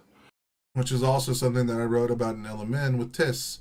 Tiss is supposed to be the embodiment of greed and lust, which these things can be very, very, very bad, but they're also one of the driving factors to help us improve at things. Which is what I talk about a lot in the money games things, and then everyone's like, well, bro, that's not greed. It's like, all right, well, then we just disagree, homie. But sometimes it goes beyond that, Bro. to where we demand the attention. We're starved for it. And we are willing to destroy it to get it. And that's when greed is bad. My whole worldview is still here. Crazy. And that's all ego feeding into what is informing. Oh yeah, we gotta post this. If anyone ever puts in a request through this, it's going live. Like, that's why I uploaded the one with Aquila. I did not want to post that one because I made arguments that people aren't gonna like. But I did it anyway because someone paid to see that done, and you know, she didn't catch the live, so it's gotta go up. That's how it goes, you know? You what you deserve. Hmm? This is, and the id, right? Like the dark personification of yourself. This is fucking brilliant. See, I misspoke there. When I was referring to the ego, I was referring to the id. They are combined into one thing. My understanding of Freud, it had been years since I read up on him. After making this video, I was like, I just need to go back and reread some things. Because I feel like I misquoted stuff, especially when I saw the comments. I was like, yep, I fucked up a little. I'm never going to finish this video, dude. Jesus Christ, he keeps throwing curveballs that shatter my mind. And I am you, you are me, I am you, friend.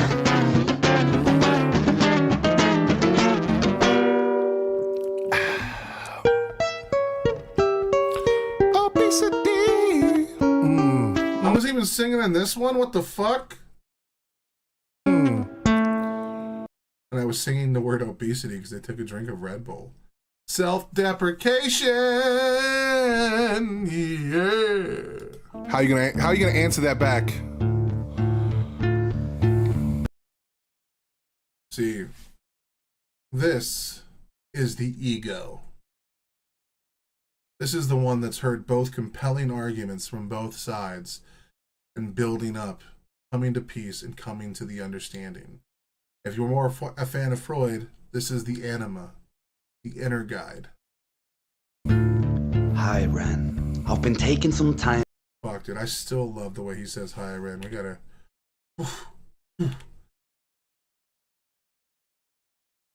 Get it, Nikki, get it! Don't let that shit defeat you. Just know when he says hi, Ren, I might just... How you gonna answer that back? breathe out, the Hi, low. Ren. I've been taking some time to be distant. I've been taking some time to be still. Oh, And you see how, like, every time a new character was introduced, I didn't even catch this the first time until right now. So, when the id starts talking to the ego, or the superego, what he says is, "Hi, Ren." And the superego says it back to the id. So now we have a third character talking. He starts it with, "Hi, Ren." Like, hell yeah, brother. that back. Hi, Ren. I've been taking some time to be distant. I've been taking some time to be still. Oh, I've been taking some time to be by myself, and I've spent half my life ill. Facts. But just as sure as the tide starts turning. God damn. Look, I still do that head pat, don't I? Whenever I'm thinking my way through. Yeah, dude, what the fuck? I feel like this was a lifetime ago, bro. This was 2 months ago. Almost 3. Yeah, 3 months ago. That's crazy. God damn. Look, the word ill has a different meaning for me because my book is called The Ill of Men. Plug! So, like, that one struck personally, but I love that he came back to that. One, his voice is no longer timid. True! It's stoic almost. True! Like he's owning the darkness. I had no idea what I was about to get into when I said that. That's an autistic stim, Will. I don't know, Nikki. I just took the testing and I scored a 94 on the RAD B or whatever. I am only borderline autistic. I think the cutoff is 65, but people that are like really autistic hit like 140.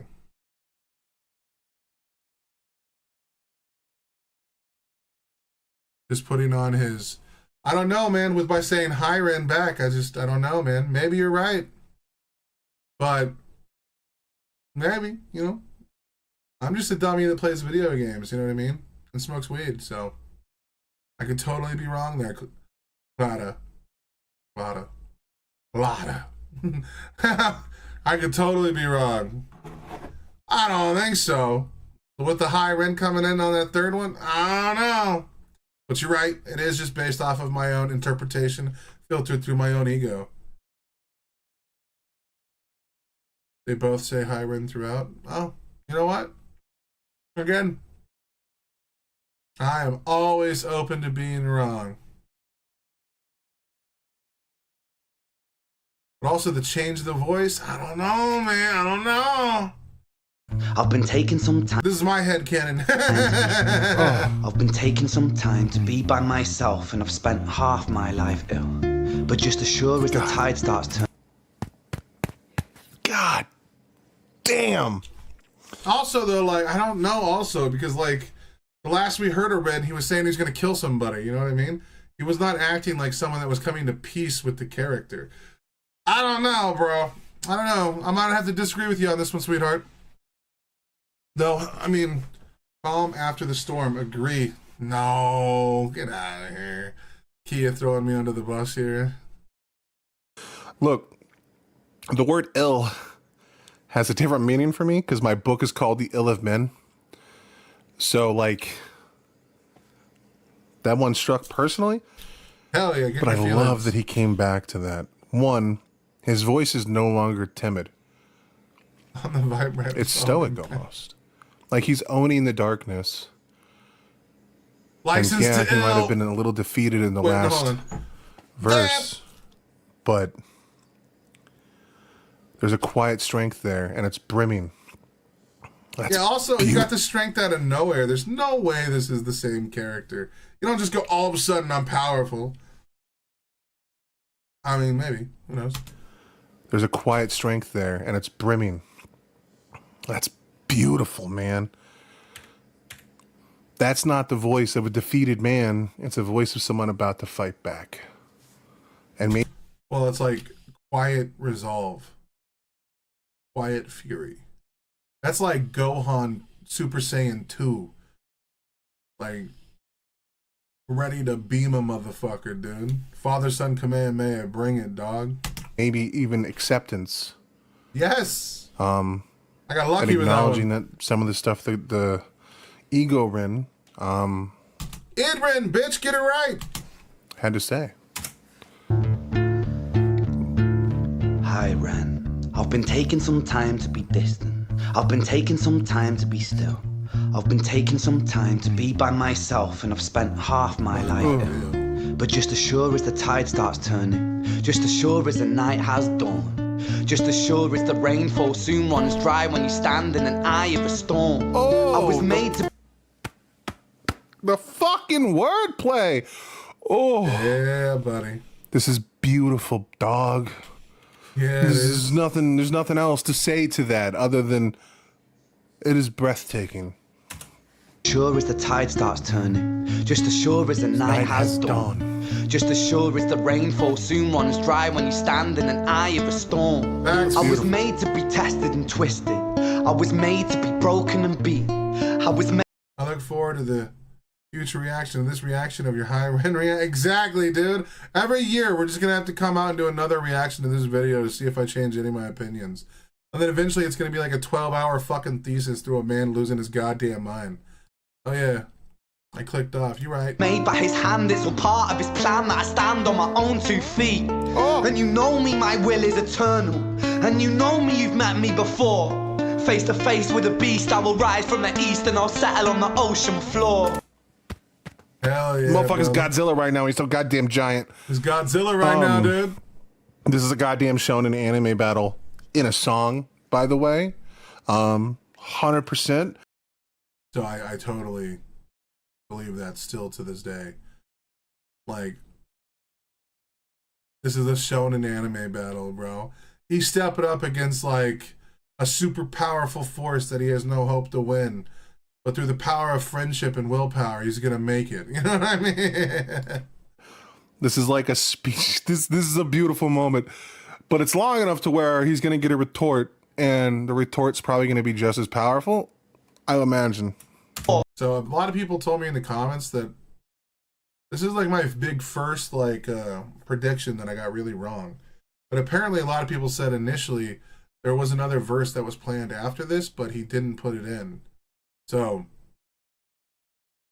I like that I was on the same wavelength with Ren, but I think someone said he got like pushback for like the last verse, so he just didn't add it to the song. Because I felt like he would have had another retort to that, but I was totally wrong. Again, people say, oh, you clearly pre-watch these things. It's like, dog, why would I do that and then get things wrong on purpose? No one wants to go around looking like a fucking moron. And yet here I am. I got egg on my face, baby. Face to face with a beast, I will rise from the east and I'll settle on the ocean floor. And I go by many names also. Hell Some yeah. people know me as Hope. Hell yeah, dude. Some people know me as Hope. Yeah, dude. Food for the poor man's soul, dude. And I go by many names also. Some people know me as Hope. Some people know me as the voice that you hear when you loosen the noose on the rope. And you know how I know that I'll prosper? Cause I stand here beside you today. I have stood in the flames that cremated my brain, and I didn't once flinch or shake. Yeah, see, there's no way this is the same character as the other verses. Because, like, he was nothing but flinching and shaking the whole way through. Like, at the end of the day, like, if you are looking at it through the lens of Freud, the superego is the one that would hope that it doesn't flinch or shake. But it's impossible to completely live up to every one of your ideals constantly. Ren, as a representation of himself, or the ego, regardless of whether or not he lived up to the superego or not, he stands by what he says and does without hesitation. And that's what makes it beautiful. Despite, no matter what the whispers are of the id, what his suffering is, what the darkness that he's facing, he didn't run from it. Unlike so many people before him that do, that lock themselves in and cower in fear from their sickness, their mental problems, their, from the world at large. He didn't run. He kept fighting even when he was I will be great and I will shake up the whole world beneath me. Yeah. Like, bro, this is fucking wild. I have stood in the flames that cremated my brain, and I didn't once flinch or shake. So coward the man I've become when I sing from the top of my lungs. True. That I won't retire, I'll stand in your fire, inspire that me to be strong. True. And when I am gone, I will rise in the music that I left behind. Another truism, dude. This is crazy. No matter what happens to Ren in his life, like something tragic could happen tomorrow, Ren's legacy will always live on through all of his fans that probably will listen to him for years to come. Even long after Ren is no longer a part of this mortal earth, his music will long outlive his self. His legacy is now written in stone as a great hero. Now, he has the hardest battle of his life yet to maintain that legacy and the stress of that legacy. No matter who you are, the longer you live, the more likely you are to become a villain in your own story. People that resonated with you initially will find some kind of justification or reason to throw you under the bus. Do I think Ren will succumb to those things? No, because he's already overcome so much. It doesn't mean it's like an impossibility for him. Some people already view Ren that way. Everything was cool with you until you got political. It's like, all right, dude. Cool story, bro. Fuck yes. Ferocious, persistent, immortal like you, we're a climate different side. I don't want the next verse to happen because that was such a triumphant fucking moment. True. But this guy isn't gonna leave on just a high note. He's gonna dial it up. I already know. This is my first time hearing Ren. If I've seen a video, I will tell you. I call it a re-reaction, where it's just a review of something. I've done that before on the channel. You can look through it. He can't just end on a high note. He needs to fucking bring the battle back. And I think he's going to do... I could totally be wrong. The devil could just be like, oh no, I'm so sad. You won. Ah! And then run away. That's like usually how deep people are willing to get. How many layers is this man willing to strip away from his own fucking arguments? True. That's the fucking question we need to get to. Let's see how this goes. Distant, immortal like you, we're a climate different side. Okay, with that line, Clara could be correct. Because he's saying we're both part of the coin, but on two separate sides. With that line, it's safe to say this could be the super ego.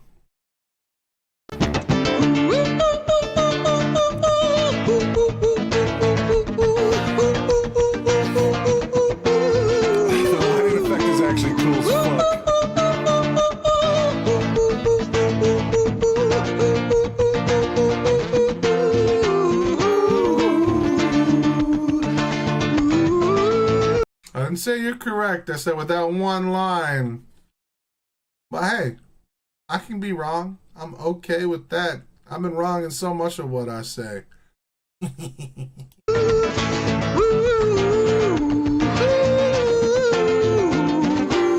fucking spazzing at it, bro. Oh yeah, I found out the word spaz offends people. I apologize. Nasty, bro. Allow me to correct my vernacular. My motherfucker is going ham as fuck. Shit's gangster. Here we go. He's playing complex while singing in note, while standing. I know. Oh my god, dude. People just think I must be the fattest guy on earth, but like, while standing, yo, bro. Standing and playing guitar is already harder. Standing and playing guitar while singing is already harder. Standing and playing guitar while playing guitar complexly is already fucking crazy. And then add in the fact that not only is he singing, but he's singing in notes. He's not like pitchy, he's not all over the place. He's just riding the wave, baby. Fuck that. This is an R-word channel because of Destiny. True. Yo, I do say that word a lot. My girlfriend gets mad at me, so I try to limit that shit. I try to. But politics brings out a beast in me, bro. can't help myself. No, that is Like, oh shit. Like, look, I know I went to Megyn Kelly's thing on Twitter and I called her the C word. My girlfriend looked like she was about to stab me. I was like, yo, but she's evil. She's like, what you said was evil. I was like, fuck. She's not lying, dude. She's not lying. I stand by it, but bro. doesn't seem extreme to you guys. I know that you guys are like, it's not that crazy. Brother, I can barely play sitting down without singing. Bro, you can barely stand up. And I've been playing since I was 13. Brother. Not well, dipshit. Not well. Hey!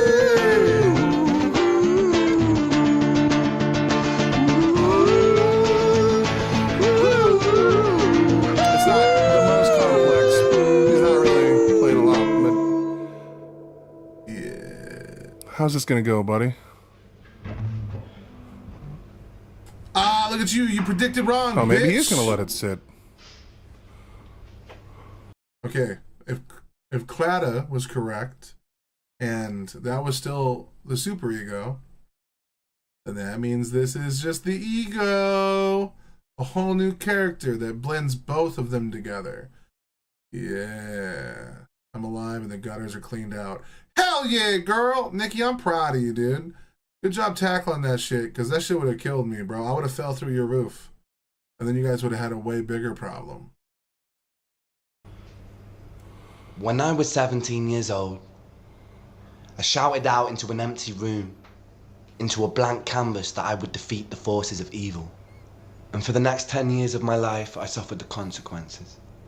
With autoimmunity, illness, and psychosis. Goddamn. As I got older, Goddamn. I realized there were no real winners and there were no real losers in psychological warfare. But there were victims and there were students. Oh my god. So in the fourth draft, well, the first to the fourth draft of my book of Ill have been, the character. Wow, I was even telling people about the drafts back then. That's crazy. I still have the same picture of Elon, but now he's got like devil horns and a goatee, and he looks kind of like a monster. Character named Ilgora gives a speech to one of the main characters. I'm currently And, rewriting this chapter I haven't right now, and I cannot make this speech hit as hard as I want it to, and it is kicking me in the dick. added it to the newest rendition of the book, the fifth rendition of the book that is currently live, but it is coming in the next handful of chapters. I said while I was at chapter 13, and it doesn't happen until chapter 27. Handful. Bro, you need to count, you dipshit. Sorry. So spoiler warning for a book that no one will ever read. One of the lines that Ilgora uses to find out whether or not the hero Ilium is willing to actually fight the wars that are. Damn. Chapter 27. Holy gee. Initially, this chapter that I'm adding into it now was chapter 10 of the fourth draft. I've added 17 more chapters to the same point that I'm at now. That's crazy. And of those 17 chapters, almost all of them are brand new content for the fifth draft. You can see the weight loss from the old reaction to you today. What are you talking about? I was sexier in this, man. I should have never destroyed that hat, dude. I burnt that bitch, man. I was like, oh, well, I don't want to drive across the border with like a redneck hat. Yeah. Is that he says there are no heroes in war, just survivors. Victims that make it to another day. When this guy says there were no victims, there were students, there are people that are traumatized by what they go through, and then there are people that learn from them. True. That is a beautiful sentiment. Nobody wins in war, be it actual war, psychological war. There are no heroes in these situations. People just fighting for what they believe are right. It was a good hat. Maximize. And all of that is fed through your own ego. I got older, I realized there were no real winners and there were no real losers in psychological warfare, but there were victims and there were students. So one of the things I was trying to hint at here is that if you have a handful of outcomes that you can potentially pick, which one are you going to pick? Like, the only time your face is thinner and chest neck as well, I don't know. Nikki, I'll take your word for it. I never feel like I've lost a pound. I just know nothing fits anymore. So clearly you're onto something. Because back then my pants used to fit. And now I have to like walk around holding both sides up because belts don't fucking work on my fat ass. Because I don't actually have an ass, dude. It goes back, legs. There's no ass there, but there's nothing to hold anything up. It's crazy. Anyway, we shouldn't be talking about my ass on a reaction. This is supposed to keep people around, not scare them the fuck away. When it comes to like, hold on, what was I saying? In psychological warfare. Oh yeah. If you have to choose between either being a victim or a student, in most things you're only a victim of something that you can't really learn anything from, or some really heinous shit that's done to you beyond your control. Like, things can happen to you that you didn't really like participate in causing. Like, you know, one of the best ones are sexual assault. Like, a lot of the time, sexual assault, the person that is being assaulted has no responsibility to why they're being assaulted. You'll hear a lot of Republicans or people go like, well, what was she wearing? Bro, none of that fucking matters. But then you have the counter argument. You took a whole bottle of, I don't know what that means. Not Nositol? I don't know what that is. But there were victims and there were students. But like, what was I saying? So you definitely want to like learn from the situation you're in. Like, most things can teach you something and you can be a student from it. Some things are done to you that you have no input on. No ass at all. Oh, Nikki, I get it. In those things where you're not a victim, it's better to be a student than a perpetrator. Yeah, you guys. I'm stupid, remember. California public school in the 90s. It wasn't David versus Goliath. It was a pendulum, eternally swaying from the dark to the light. Mm-hmm. And the more intensely that the light shone, the darker the shadow it cast. That was a beautiful sentiment, but my boy Kingdom Hearts beat you to it. Yeah, the closer you get to the light, the stronger the shadow. He's right, man. He's right. From one pretentious brother to another. But yeah. We will always be pretentious, baby. It was a pendulum, eternally swaying from the dark to the light. And the more intensely that the light shone, the darker the shadow it cast. It was never really a battle for me to win. It was an eternal dance. And like a dance, the more rigid I became, the harder it got. Fuck yes. Yes, dude. You cannot resist change.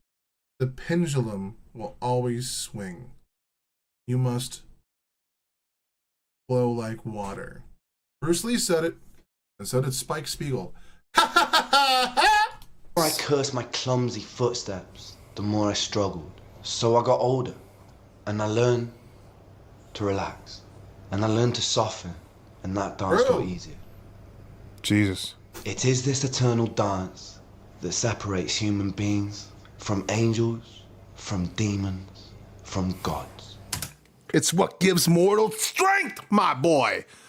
Has this guy read my mind? Like, what the fuck, bro? Ill of Men is literally about all of that. Brother. Still to this day. It is this eternal dance that separates human beings from angels, from demons, from gods. And I must not forget, we must not forget that we are human beings. Hell yeah, brother. Don't worry, Pixie. I'll upload it tonight. And then debate. So that'll take forever to render. God damn, bro. Okay, let's hit that with a like. Yes, sir. I swear to God, these ads. Well, I should actually watch that. Give him his due. You know, that was a different experience. What's up, you A lot ugly of music motherfucker? these days. Oliver Anthony and even that other fella I listened to, whose name I can't remember right now, who was also an amazing songwriter and artist. Their songs were personal in a way that like anyone could understand them. They were universals. Oliver Anthony had his heart broken by a woman. She's trying to take a majority of his money, and he put everything he had into what he's doing, and he resisted signing record labels and all these other things. He's literally like an awesome martyr. And the other gentleman put a song about an abusive mom. Yes. Anyone can listen to those and immediately... It's such a bummer that song got no plays. Because Oliver Anthony blew up, obviously. I got 1,000 or something on that one. And then... the song I'm referring to, I can't remember what it's called, but I will find it here. Just so I can tell you guys about an awesome band. And by band, I mean artist. That I did the same day I did this one. A reaction to Nolan North, 68. Bro, I got a little emotional in that one. I did this video. So that night... No, I apologize. So I did this night... I did Nolan North after I did Oliver Anthony. The reaction or the comment I got, I decided to do High Ren. So I reacted to High Ren. I did Frostbite and this Arcane video all in the same night. I did all three of them back to back. So as soon as High Ren was done, I jumped into this reaction. This Nolan Taylor 68, that song slaps, dude. Slaps! understand what they're hearing. This song requires you to pull back your own personal veil. True! It requires you to look inward and realize there are so many elements to you that are in constant war. True? This is beautiful. Also true. That kid is always running his fucking mouth. It's almost midnight, bitch. Shut the fuck up. True! Fuck that little asshole! Anyway. You should do a reaction to a video that took you a month to make. I want to watch it, but I'd rather you explain it to us. You know what? I'll do that tomorrow, bro. I got you, Ricardo. Gonna break my heart to go revisit that one. And look, I will say, I don't remember what I said in that video. Even on that video, I wrote a script, I couldn't read it. Okay, I cannot read a script while I'm talking to people. I'm not gonna be able to do that. So, I'm gonna make a few mistakes. All my videos, every video I've ever shot, other than one,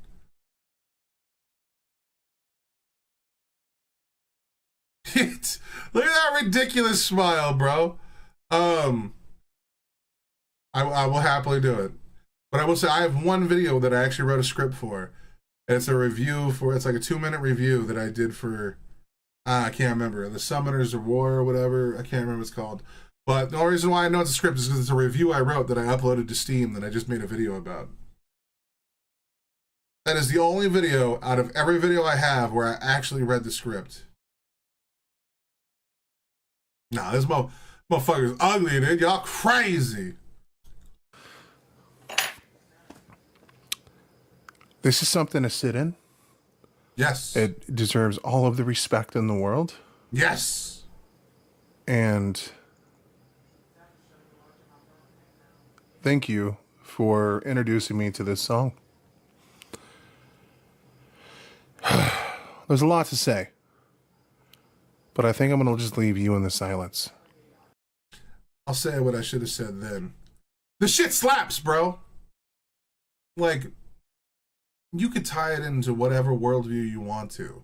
There's a complicated message here about that, like, all life isn't just so cut and dry. You can filter it through, you know, Freudian bullshit. You can filter it through whatever psychologist or thinker you've ever really been a fan of. It doesn't really matter. The moral of the story is that humans are very complicated. We have a lot of things that go on in our life, and we have things that we have to work towards. The way that we do that is by having not only a conversation with the world at large, much like what politics is, but also having a conversation with ourselves. There's so much happening in the world. Sometimes we have to do constant and frequent checkups on who we are as people. I know it sounds cliche, and as much as I don't like Jordan Peterson today, when he talks about really wanting to come to understand who you are as a person, you have to start asking yourself some hard questions. And in order to get to the bottom of it, you have to be honest in your answers. You heard it. You heard the message. Now, what did you learn from it? Am I wrong? Put your comments in the section below. I'm eager to hear everyone's story. Hell yeah, buddy! Have a wonderful day. I can't see my stop record button. Yeah, that motherfucker used to be hidden, bro. Damn! Well, I'll tell you what, guys. I stayed a little longer than I intended to. That is going to be probably a 2-hour video. Alright. We will go watch the well-read podcast intro song. Alright. We'll just click one of these real quick and see what it's all...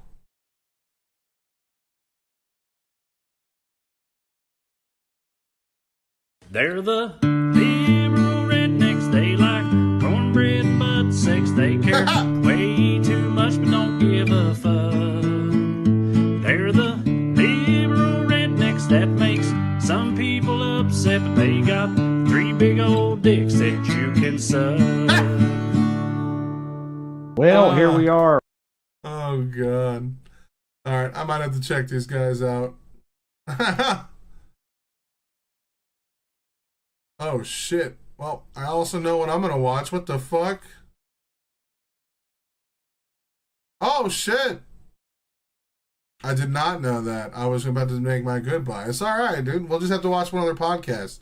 Ricardo, you got to point one out for me. Just not today. All right. All right, anyway, guys. I'll talk to you guys in a bit. I love you guys. Be safe. I'll see you on around 9:30 tomorrow. Yeah, 9:30 is when I usually start. I'm losing my mind. I know my girlfriend has made it home. I've heard her walking around out there. So now I got to go fucking trash her up a little bit and like, wah! And try and scare her a little, you know. And then she'll beat my ass because she's actually like the strongest person in this building, dude. Spread some love. Thank you. We love you. Yeah, yeah. Be safe, y'all. Be safe. And then tomorrow I'll do that reaction to that video that took me a month and you guys can see how brokenhearted I got. Anyway, peace, love. It's crazy out there. Please be safe. Love the Kia. All right, y'all. Later.